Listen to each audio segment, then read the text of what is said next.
romance and isekai, two genres that somehow go together like ramen and heartbreak. Today, we're counting down the top 10 romance isekai anime with no bad episodes, because who needs therapy when fantasy worlds deliver love better? Number 10, the magical revolution of the reincarnated princess and the genius young lady. Kicking off with the magical revolution of the reincarnated princess and the genius young lady. Yeah, it's a mouthful, but trust me, it's worth every syllable. This anime serves up royal drama, forbidden love and magical chaos, all wrapped in a Yuri fantasy package that makes your heart scream, "Yes, queens!" Princess Anisphia is basically what happens when you throw a science geek into a fantasy world. She's obsessed with inventing magical tech, even though she can't use normal magic. Then comes Euphilia, a genius noble girl who gets humiliated in public and yeeted from her engagement. Anisphia swoops in like, "You're mine now," and boom, the ultimate power duo is born. It's romantic, chaotic, and surprisingly emotional. You'll go from laughing at Anisphia's unhinged antics to tearing up when the story explores love, identity, and defiance. Think My Next Life as a villainess, but with higher stakes and way more gay panic. No episode feels wasted. It's that perfect balance between heartfelt and hilarious. Number 9, Plunderer. Sliding to number 9, we've got Plunderer. Oh boy, where do I start? This anime is like that one friend who's chaotic but somehow still lovable. You know they're a mess, but you can't stop watching. Set in a world where everyone's life revolves around counts, basically numbers tattooed on your body that determine your worth, this series follows Hina on her quest to find the legendary ace, because her mom said so, and in anime logic, that's a perfectly good reason to walk across dangerous lands. Then she meets Liched, a dude who acts like a pervy clown, but turns out to be one of the strongest aces ever. The show throws romance, action, fan service, and tragic backstories at you like it's juggling grenades. Yet somehow it works. The bond between Hina and Liched grows from weird to genuinely touching, and even when things get absurd, it never stops being entertaining. You'll either be rolling your eyes or grinning, sometimes both. Plunderer is messy love energy done right. Number 8, reincarnated as a sword. Landing on number 8, reincarnated as a sword. The title says it all. Dude dies, gets reborn as a literal sword. Bro skipped the human respawn queue and went straight to being Excalibur with a conscience. Our MC, we just call him Teacher, meets Fran, a young beast girl slave who dreams of freedom. Together, they form one of the most wholesome duos in Isekai history. Like, no romance between them, thank God. But the love? Oh, it's there. It's that deep, found family type of love that makes your heart go all right after a brutal monster decapitation. What makes this anime special is the dynamic. Teacher's like that overprotective dad who's also a weapon of mass destruction, while Fran's this tiny ball of murder and kindness. The pacing never drags, the fights slap, and the emotional beats hit. Plus, watching Fran level up and become a total badass is pure serotonin. It's not your typical isekai romance, but it's one of those relationships that feels more real than half the couples in anime. Number 7, Am I Actually the Strongest? Looking at number 7, it's Am I Actually the Strongest? The show where reincarnation goes from meh to man. I'm literally a god. Our main dude, Haruto, dies and gets reborn as a baby in a fantasy kingdom, only to be abandoned in the woods because his parents think he's weak. Plot twist, he's stupidly overpowered. Yeah, that's basically every isekai, but this one adds something rare, actual charm. Haruto grows up with his magical barrier skill and becomes a one-man army. He's got comedy, chaos, and a bit of romance sprinkled in, especially when his adoptive sister and the people around him start to see him for who he really is.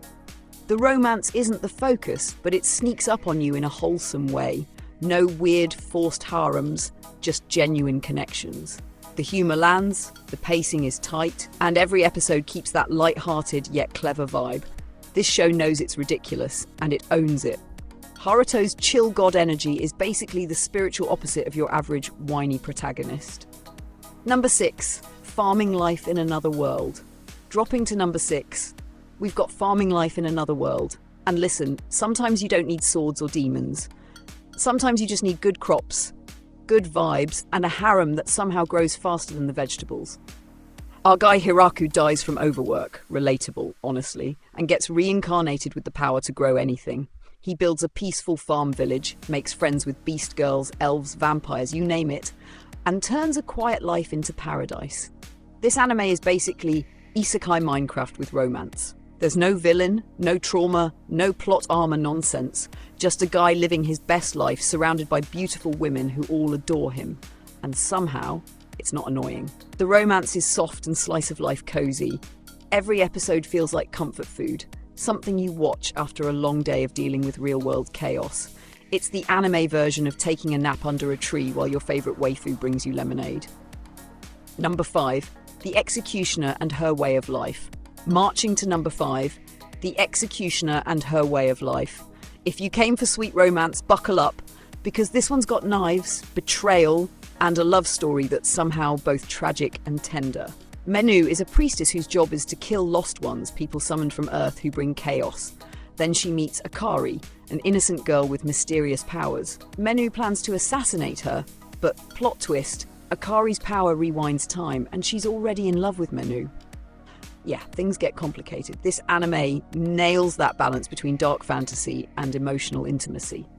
The chemistry between Menu and Akari isn't just romantic, it's destiny-level intense. You can feel the conflict in every episode, the tension between duty and desire. And the best part? Every episode delivers. Great pacing, slick animation, and no filler. Just pure, dangerous, forbidden love set against world-ending stakes. It's the rare Yuri that goes full epic fantasy while keeping the romance meaningful. Number 4, By the Grace of the Gods. Cruising in at number 4, By the Grace of the Gods, aka what if being overpowered actually made you chill instead of annoying? Ryoma, a kind-hearted guy who dies and gets reincarnated by literal gods, decides he's done with stress. So what does he do? Opens a slime cleaning business. No, seriously, he spends his second life collecting slimes and making the fantasy equivalent of a laundromat. And somehow, it's adorable. This anime isn't about battles, it's about healing. Watching Ryoma build friendships, help villagers, and live peacefully gives you that warm, fuzzy, life can be good feeling. There's also a slow, innocent romance that develops naturally without turning cringy. It's one of those shows that make you smile without realizing it. If every episode was a hug, this anime would be a full-body cuddle. Sometimes the best romance is just peace, kindness, and slimes doing laundry. No episode ever feels wasted. It's pure heart therapy. Number 3, Sugar Apple Fairy Tale. Sliding into number 3, Sugar Apple Fairy Tale. This anime said, you want romance? Fine, but make it complicated, elegant, and emotionally devastating. Anne Harford dreams of becoming a silver sugar master, basically a fantasy confectioner. Along the way, she buys Chale, a warrior fairy forced into servitude. Don't freak out, it's not creepy, it's symbolic. Their relationship slowly evolves from master-servant to equals to something heartbreakingly beautiful. Chale's that stoic, mysterious type, but once he starts caring for Anne, oh boy, the simmering tension begins. Every look, every word, pure emotional gold. And the storytelling? Chef's... Wait, no. Divine. It's one of those rare romance isekai that feels like a fairy tale for grown-ups. The art's stunning, the OST slaps, and every episode feels meaningful. No filler, no cringe, just genuine chemistry, pain, and sugar-coated love. If you're into slow burn relationships that punch you in the feelings, this one's your new addiction. Number 2, I'm Standing on a Million Lives. Stepping up to number 2, I'm Standing on a Million Lives. This anime mixes romance, moral dilemmas, and brutal survival like it's making emotional soup. Yusuke, a cynical gamer, gets transported to a deadly world with 2 classmates. They must complete twisted missions given by a bizarre game master. And yeah, there's romance, but it's not the cutesy type. It's born from shared trauma and raw emotion. The real magic here is in how the characters grow. You see bonds form, trust deepen, and subtle affection bloom in between life or death chaos. It's like Sword Art Online if SAO had better character writing and fewer plot holes. The storytelling is sharp, the tension is real, and every episode keeps you hooked. The romance doesn't dominate the story, it sneaks in when you least expect it and makes everything hit harder. It's deep, gritty, and weirdly hopeful. Every episode matters, and none of them miss. Number 1, the 100 girlfriends who really love you. Finally, number 1, the 100 girlfriends who really love you. Yes, that's the full title, and no, it's not exaggerating. This anime is pure chaotic romance energy. A boy named Rentaru gets rejected 100 times, then learns from a god that he's destined to have 100 soulmates. The catch, if he doesn't love them all back, they die. So, yeah, no pressure. What follows is the wildest harem ever made, but here's the twist. It's actually good. Every girl has personality, every relationship feels sincere, and the show's self-aware comedy makes it impossible to hate. It's meta, ridiculous, and heartwarming all at once. You'll laugh at its absurdity, then find yourself emotionally invested in a love story that shouldn't work, but totally does. There's no bad episode, just chaos, heart, and Rentaru trying to give 100 girlfriends equal affection like the ultimate romantic athlete. And there you have it. 10 romance isekai with 0 bad episodes. Whether you crave emotional fairy tales, chaotic harems, or peaceful farming love, there's something here for every kind of romantic dreamer. Drop your favourite in the comments, smash that like button, and subscribe for more anime breakdowns, because we're just getting started.